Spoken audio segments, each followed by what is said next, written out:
I dobar dan ljudi, samo da kažem da sam odustao od snimanja Minecrafta, zato što smo imali velike probleme sa zvukom, a nisam znao kako to da popravim, tako da sam odlučio više da pravim neke tutoriale i možda snimam malo napredne igrice kao što su FIFA 15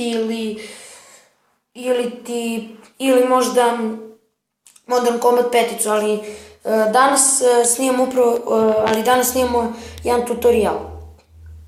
Kako gledati američke ili strane kanale.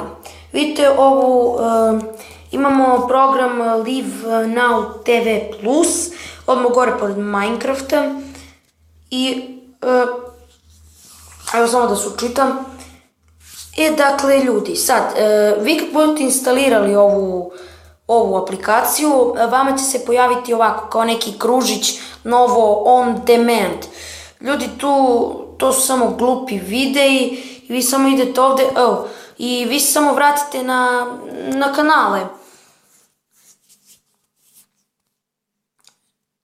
I evo nas, vidite imamo jedan dobar kanal sa sportskim igricama više. Zove se Game Time. Evo sad ćemo vam.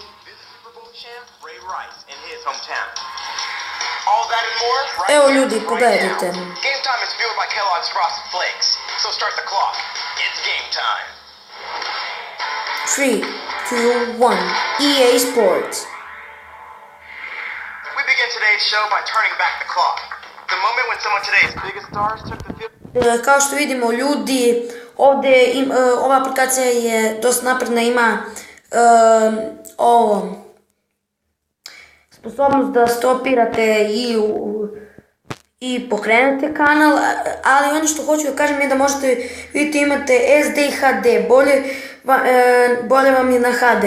Ono što sam još hteo da kažem je da ova aplikacija traži internet.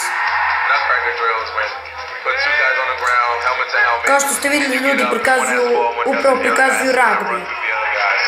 Evo kako bi to izgledalo, pokret iz igric kako snimaju. Dobro ljudi, to je to.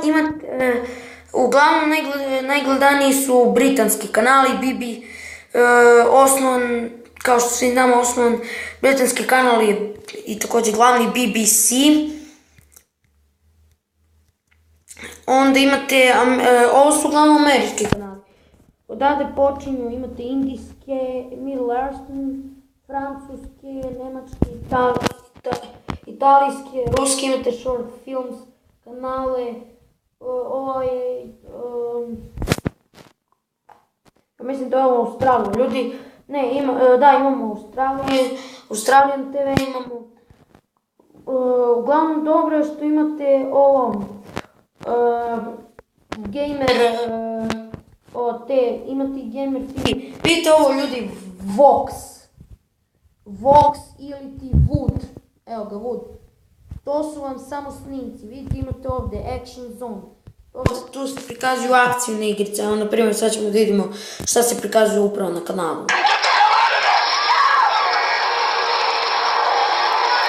Stvari ljudi, izgleda da je ovo više neki film.